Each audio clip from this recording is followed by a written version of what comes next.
외국인들은 한국에서 생활하다 자기네 나라로 다시 돌아가면 한국앓이를 많이 하고 있다고 하는데요. 외국 커뮤니티 레딧에는 한국을 사랑하고 그리워하는 수많은 사연들이 올라와 있습니다. 저는 일 때문에 화성시에서 한 달 동안 체류하고 있는 미국에서 온 국외 거주자입니다. 저는 천성적으로 개방적이고 혼자 탐험하는 것을 좋아해서 사람들이 제 자신을 즐길 수 있다는 것을 알았지만 한국과 이렇게 사랑에 빠질지는 몰랐습니다. 대중교통은 놀랍고 음식은 제 인생에서 먹어본 것 중 최고이고 거리는 텍사스 오스틴보다 훨씬 깨끗합니다. 한국어 단어 몇 개를 배우기 위해 작은 노력을 기울이면 사람들은 매우 친절합니다. 그녀의 댓글에는 당신이 한국을 좋아해서 기뻐요. 아이들이 혼자 걷고 밤에 운동을 하고 총이 없는 등 얼마나 안전한지 몰라요. 또 한 사연을 읽어보자면 저는 서울로 1, 2년 정도 이사를 갈까 생각 중입니다. 제 질문은 외국인이 서울에서 일자리를 찾을 가능성은 얼마나 될까요?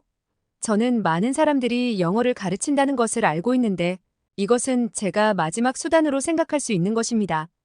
다른 유럽 언어를 사용하지만 그건 도움이 안 될까요? 댓글에는 한국은 일본처럼 이민과 취업, 비자 면에서 꽤 폐쇄적이며 영어를 가르치는 것은 경제에 매우 가치 있는 다른 기술을 가지고 있지 않는 한 여러분이 생각하는 유일한 방법이라는 답변이네요. 사연의 댓글을 보며 절망하고 있는 독일 여대생이 있는데요. 그녀에게는 도대체 어떤 일이 있었는지 오늘의 사연 시작하겠습니다. 안녕하세요. 저는 독일 베를린에 살고 있는 여대생 알리나입니다. 어릴 적부터 한 동네에서 함께 자라온 소꿉친구 샬롯에 대해 이야기하려고 합니다. 샬롯과 저는 옆집에서 나고 자라 서로의 가족들과도 매일 왕래할 정도로 모든 것을 알고 지내는 사이입니다. 샬롯과 저는 선의의 경쟁을 하면서 공부도 잘해 독일 명문대에 함께 입학하게 되었습니다. 대학교에 들어가서도 강의가 다른 날을 빼고는 거의 매일 만나다시피 해 저는 그 누구보다 그녀를 잘 안다고 생각했죠. 그녀는 역사학을 전공하고 있었고 한국에 대해 관심이 많았어요. 왜냐하면 독일도 지금 한국과 같이 예전에는 동독과 서독으로 나누어져 분단 국가로 살았던 경험이 있기 때문이에요. 아마 어릴 적부터 살았던 지역이 베를린 장벽이 있던 곳이라 더 관심이 컸던 것 같아요. 샬롯은 역사학을 전공하다 보니 예전 독일과 같았던 남한과 북한에 대해 늘 궁금해하고 가보고 싶어 했습니다. 솔직히 저는 전쟁의 위험이 있는 나라에 가고 싶어 하는 그녀가 전혀 이해가 되지 않았어요. 그러던 어느 날 그녀는 그토록 가보고 싶어 했던 한국으로 교환 학생을 신청하게 되었어요. 샬롯뿐 아니라 독일 대학생들 사이에서도 이미 한국에 대한 인기가 엄청나 샬롯이 교환 학생에 선정될 수 있을지 의문이었고 내심 그녀가 선정이 안 됐으면 하는 마음이 컸어요. 겉으로는 내색을 안 했지만 한국이 아무리 경제적인 성장을 이루었다고 해도 제 눈엔 아직 후진국 동양국가에 불과했고 가장 중요한 건 한국은 휴전 중인 나라이고 뉴스에서 북한이 남한에 시도 때도 없이 미사일을 발사하는 것을 많이 접했기 때문에 위험한 나라에는 가지 않았으면 하는 마음이 컸어요. 그리고 북한보다 한국이 잘 산다고 하지만 목숨을 걸면서까지 갈 필요는 없다고 생각했죠. 그런데 그녀는 제 바람과 다르게 교환학생으로 한국에 갈 수 있게 되었고 뛰듯이 기뻐하는 그녀에게 초를 치고 싶지 않아 이런 제 마음은 숨긴 채 겉으로는 응원하며 보내주었어요. 샬롯이 한국에 있는 동안 연락을 자주 하고 싶었지만 가끔 텔레그램으로 연락하는 게 전부였고 통화를 한번 하려고 해도 독일과 한국의 시차가 잘 안 맞았어요. 독일이 저녁 8시면 한국은 새벽 4시라 상황상 길게 연락하는 게 힘들었어요. 샬롯은 유럽 국가를 제외한 다른 곳은 가본 적이 없는 친구이고 독일보다 발달되지 않은 한국에서 생활을 잘할 수 있을지 걱정하는 마음이 컸어요. 하지만 샬롯이 페이스북에 올리는 한국에서의 일상 사진을 보니 무척 행복해 보였고 그 모습이 절대 과장되거나 거짓처럼 보이지는 않았어요. 그녀는 SNS에 한국에 대한 칭찬을 연신 늘어놓았고 저는 적당히 맞장 고쳐주며 그녀가 빨리 전쟁 국가인 한국에서 벗어나 독일로 돌아오기를 바랬죠. 그렇게 샬롯은 1년간의 교환 학생 기간을 마치고 드디어 독일로 돌아오게 되었어요. 저는 샬롯이 돌아오는 날 너무 기쁘고 반가운 마음에 베를린 공항까지 마중을 나갔어요. 반가운 제 마음과는 달리 샬롯은 긴 비행 시간이 힘들었는지 거의 죽상인 얼굴로 나와 웃지도 않았어요. 샬롯과 저는 만나기만 하면 티키타카가 잘 맞아 대화가 끊이지 않았는데 집에 돌아가는 차 안에서도 샬롯은 한마디도 하지 않은 채 창밖만 쳐다보고 있었죠. 저는 샬롯이 어디 아픈가 걱정도 되었지만 아직 독일에 도착한 지 얼마 안 돼 피곤한 거라 생각하며 넘겼어요. 그날만 피곤해서 그랬다면 저도 샬롯에게 심하게 말을 하지 않고 이해를 했을 텐데 그 이후에 샬롯의 이상 행동이 더 심해져 저는 너무 충격을 받았어요. 그녀는 원래 표정도 밝고 늘 웃는 친구예요.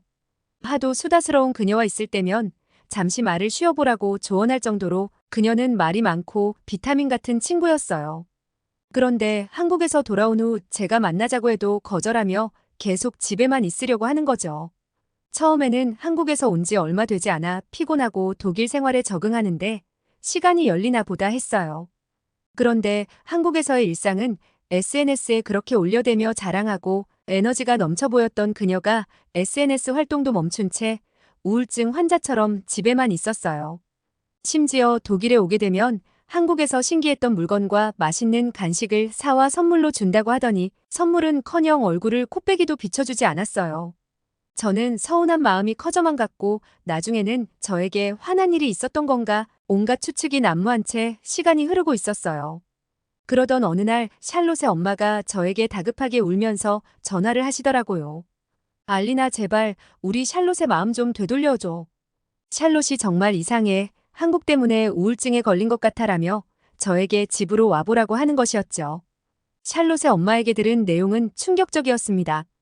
그녀는 오자마자 한국으로 다시 가게 해달라고 애원을 하였고 가족들은 전쟁 위험 국가인 한국에 1년이나 살다 왔으면 됐지 그 위험한 곳에 왜 또 가냐고 그녀의 의견을 강력하게 반대를 했다는 겁니다. 그녀는 가족들에게 시위라도 하듯 독일 집에 온 지 2주 동안 가족들과 대화도 나누지 않은 채 방구석에 혼자 처박혀 울기만 한다고 샬롯의 마음을 되돌려달라고 그녀의 엄마는 저에게 애원하였습니다. 한동안 연락이 없던 그녀에게 서운했던 마음은 없어지고 샬롯이 너무 걱정되기 시작해 바로 그녀의 집에 찾아갔죠. 샬롯의 방문은 그녀의 마음처럼 굳게 잠겨 있었어요. 샬롯 나야 알리나 어서 방문을 열어봐. 굳게 닫혔던 방문은 목소리에 반응하며 방문을 열어주었어요. 저는 그녀의 모습을 보자마자 경악을 금치 못했어요. 너 진짜 미쳤어? 도대체 왜 이러는 거야? 거기서 무슨 일이 있었던 거냐고. 저는 그녀의 다 죽어가는 얼굴을 보자마자 너무 놀라 소리를 지르고 말았어요. 샬롯은 제 얼굴을 빤히 쳐다보며 무언가 단단히 결심한 듯 말했죠. 나 한국으로 이민 갈 거야. 저는 그 이야기를 듣자마자 그녀는 이미 되돌릴 수 없는 결심을 했다는 게 느껴졌어요. 20년을 함께해온 친구라 얼굴과 말투만 보아도 그녀가 얼마나 고민하고 이야기하는지 느낄 수 있었어요. 저는 한국의 K푸드와 K음악이 세계적으로 열풍인 건 알지만 그게 전쟁 중인 국가에서 목숨을 걸고 살 만큼 대단한 문화는 아니라 여기는 정도였어요. 그런데 이어지는 샬롯의 말을 듣고 믿기 힘들었죠. 샬롯이 한국에 있는 동안 친구의 부모님이 홈스테이를 하셨는데 그 집에 머물면서 친구의 가족들이 자신에게 대해준 친절함과 따뜻함을 잊을 수가 없다는 거였죠. 개인주의가 강한 독일에서는 있을 수 없는 일이었고 샬롯과 저는 그나마 어릴 때부터 친구라 신뢰가 쌓여 쏙 터놓고 얘기하는 관계일 수 있었어요. 독일에서는 절대 개인적인 질문이나 다른 가족과 함께 만난다는 건 상상할 수 없었죠. 그런데 한국 홈스테이에서는 반찬과 밥을 주고 밥은 잘 먹고 다니는지 꼭 물어보고 확인하고 챙겨주신다는 거였어요. 샬롯의 홈스테이가 친구 부모님이 하는 곳이기 때문에 유독 샬롯에게 친절하다고 생각했지만 그녀의 부모님은 샬롯은 아니라 한국에 자취하는 친구들이 놀러와도 꼭 반찬을 싸주신다는 거였어요. 꼭 그녀의 친구 부모님뿐 아니라 매일 가는 식당이나 서빙하는 분들도 샬롯을 기억하고 뭐 하나라도 더 챙겨주려고 했다는 거였죠. 신뢰가 쌓이기 전까지는 타인과 교류를 절대 하지 않는 독일에서는 상상도 할 수 없는 일이었어요. 저는 이런 일은 소설에서나 나오는 일이지 다른 사람에게 대가 없이 친절한 사람들의 집단이 있다는 게 믿을 수 없었죠. 샬롯에 대한 이야기를 듣고 이게 진실인가 싶어 유튜브로 한국의 생활, 한국 사람들에 대해 찾아보기 시작했어요. 저는 제가 알고 있는 한국과 실제 한국이 큰 차이가 없다고 생각해 여태까지 관심 갖고 찾아본 적은 없었어요. 저는 베를린 대학교에서 경제학을 공부하기 때문에 이 기회로 한국의 경제에 대해 알아보기 시작했어요. 독일은 산업화 시대부터 경제대국으로 급성장해 통일 당시 서독은 미국, 소련을 잇는 세계 3경제대국이었고 서독은 경제 수준 격차가 꽤 있었고 산업화도 서독이 빠르게 진행되었어요. 동독과 서독은 베를린 장벽이 붕괴되면서 통일을 이루었는데 이건 통일보다는 서독이 동독을 일방적으로 흡수한 거였죠. 경제대국이었던 독일은 통일 이후 경제가 많이 힘들어졌고 30년이 지난 지금은 균형을 찾았지만 아직까지 지역 감정이 남아있는 상태죠. 동독과 서독처럼 남한과 북한도 비슷한 수준으로 격차가 있다고 생각했던 저는 자료를 찾아본 후 한국에 대한 경제 수준과 현실을 분명하게 알게 된 후 샬롯에게 한국에 대해 알지도 못하면서 전쟁 중인 나라라고 했던 제 자신을 생각하니 부끄러워 뱉었던 말들을 도로 주워 담고 싶었어요. 저는 샬롯 어머니에게 찾아가 한국에 함께 방문하는 게 어떻겠냐고 제안을 하였고 샬롯 어머니도 딸이 그렇게 원하고 살고 싶어하는 곳이니 내키지 않지만 함께 한국에 가보기로 했어요. 샬롯은 다시 한국에 갈 수 있다는 사실을 알고 여태까지 방에 처박혀 있던 게 무색하게 원래의 샬롯 돌아와 한국에 가면 자기가 모든 곳을 가이드해 주겠다고 너무 행복해했어요. 드디어 우리는 한국 국적기인 아시아나 항공 비행기를 타게 되었고 저는 승무원들을 보고 깜짝 놀랐어요. 보통 유럽의 승무원들은 덩치도 크고 힘도 센 여장부 스타일의 외모인데 한국의 승무원들은 어떻게 하나같이 이렇게 예쁠 수가 있죠? 게다가 그렇게 예쁜 승무원들이 항상 웃으며 대해주고 친절하기까지 하니 저는 여기가 비행기 아니라고는 믿겨지지 않았어요.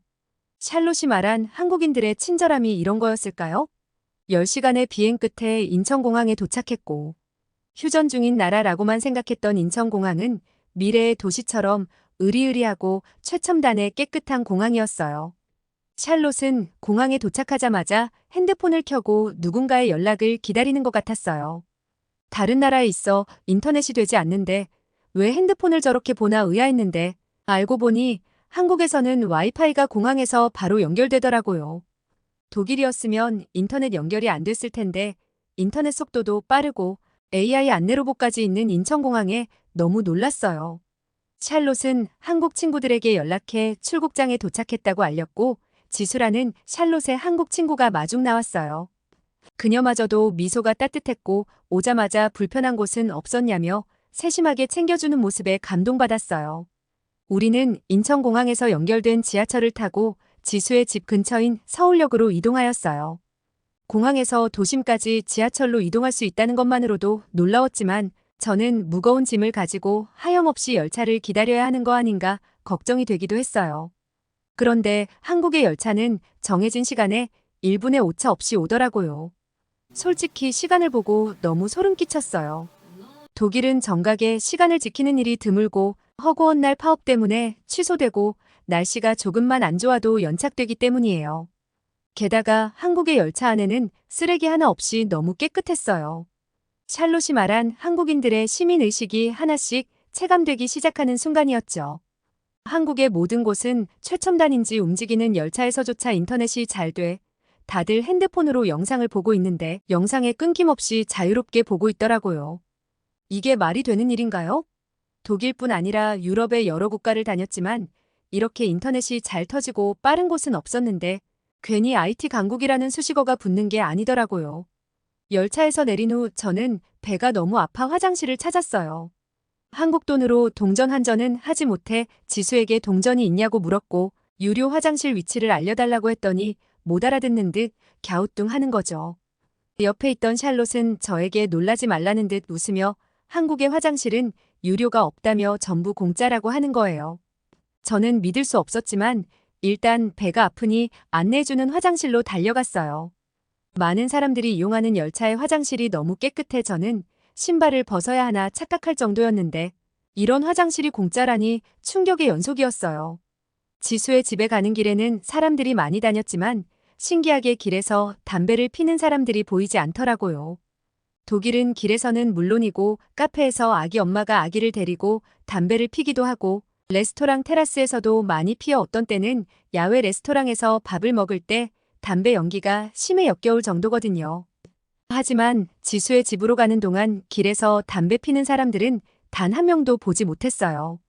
샬롯에게 물어보니 한국은 길에서 걸으며 담배를 피거나 식당에서 피면 욕먹을 행동이고 흡연자들을 위한 흡연 부스가 따로 있다고 하더라고요. 한국 사람들의 청결함과 나만 생각하지 않는 매너 의식에 감탄하게 되었어요. 비흡연자인 저에게는 행운의 나라라는 생각이 들었어요. 놀라운 마음 가시지 않은 채 지수의 집에 도착하였어요. 지수의 집은 아파트라는 곳이었고 그녀가 현관문 근처로 다가가자 문이 자동으로 열리는 것이었죠. 게다가 엘리베이터는 우리가 올 것을 미리 안 듯 버튼까지 눌리는 게 아니겠어요? 저는 신기하다 못해 무서워 어떻게 한 거냐 물었고 한국은 어플로 연동해 블루투스 기능을 이용해 중앙 현관이 열리고 중앙 현관이 열리면 자동으로 엘리베이터 호출이 된다고 하는 것이었죠. 독일에서 최신식 건물을 안 가본 건 아니었지만 한국에선 평범한 사람들이 사는 아파트의 대다수가 이런 시스템이라고 하니 괴리감이 느껴지더라고요. 후진국에서 방문한 관광객 마냥 한국의 디지털 시스템에 입을 다물지 못했답니다. 지수의 집에 도착했는데 지수와 샬롯이 신발을 벗는 게 아니겠어요? 독일 집에서 신발을 신고 생활하니 모습을 보고 안 놀랄 수가 없었죠.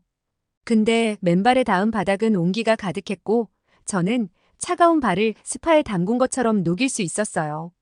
독일에는 난방기라고는 라디에이터가 전부인데 추운 겨울이 잠깐인 한국에 이런 훌륭한 난방 시스템이 있다니 날씨가 대다수 구린 독일에 보급하고 싶었어요.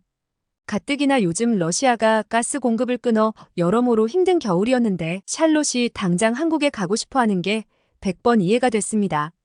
우리는 지수의 집에서 짐을 풀고 잠시 쉬었어요. 집에 도착한 시간이 밤 10시쯤이라 힘들고 배가 고프던 찰나 지수는 잠깐 편의점에 가서 음식을 사 먹지 않겠냐는 것이었죠. 그곳은 빨리 먹기에도 좋고 따뜻한 음식도 있다고 하였어요. 거기서 진짜 먹을 수 있냐고 장소는 크냐고 물었더니 어느 편의점으로 가느냐에 따라 다르다고 하였죠. 저는 도저히 상상이 되지 않아 앉아서 먹는 곳이냐 서서 먹는 곳이냐 질문했더니 보통은 앉을 자리가 있고 뜨거운 물은 있어서 음식에 부어서 먹으면 된다고 하였어요. 보통 라면이나 파스타 국수 같은 것을 먹을 수 있고 치킨 같은 것도 데워 먹을 수 있다고 하였죠. 밤이 너무 늦어 그곳은 항상 열려 있냐고 물었더니 언제나 열려 있다고 그래서 편리하니까 편의점이라는 대답을 하였어요. 그렇게 설명을 들으며 편의점에 도착하였고 그녀는 저에게 경고를 하였어요. 빨간색을 조심하라고 말이죠. 빨간색으로 심하게 표시된 음식은 굉장히 매울 수 있어 먹다가 울 수도 있다고 말하였어요. 그러면서 노란색에 파란색 표시가 있는 진라면을 먹어보라고 추천해 주었어요. 편의점 안에는 다양한 나라의 각종 맥주와 소주, 와인, 독주 등 없는 게 없어 너무 신기하였죠. 그녀가 추천해준 라면에 즉석에서 뜨거운 물을 부어 먹는 누들면은 약간 매콤하지만 먹을만하였고 추운 제 몸을 녹여주었어요. 한국 사람들은 언제 어디서나 배가 고플 때 간편한 음식을 저렴하게 살 수 있다니 샬롯이 한국을 그리워한 낭만을 첫날 편의점에서 찾을지 몰랐답니다. 편의점에서 간단하게 배를 채우고 집으로 다시 돌아와 짐을 풀다 보니 독일에서 쓰던 립밤을 갖고 오지 못했어요. 독일에서부터 한국에 도착할 때까지 20시간 가까이 립밤 없이 건조한 비행기 안에 계속 있었더니 조금만 더 있다가는 입술에서 피가 날 지경이었어요. 지수에게 립밤을 살 수 있는 곳이 어디냐고 물었더니 아까 집 앞 편의점에서 살 수 있지만 그렇게 사면 비싸니 내일 아침에 집 앞에 도착할 거라는 말도 안 되는 소리를 하는 거였죠.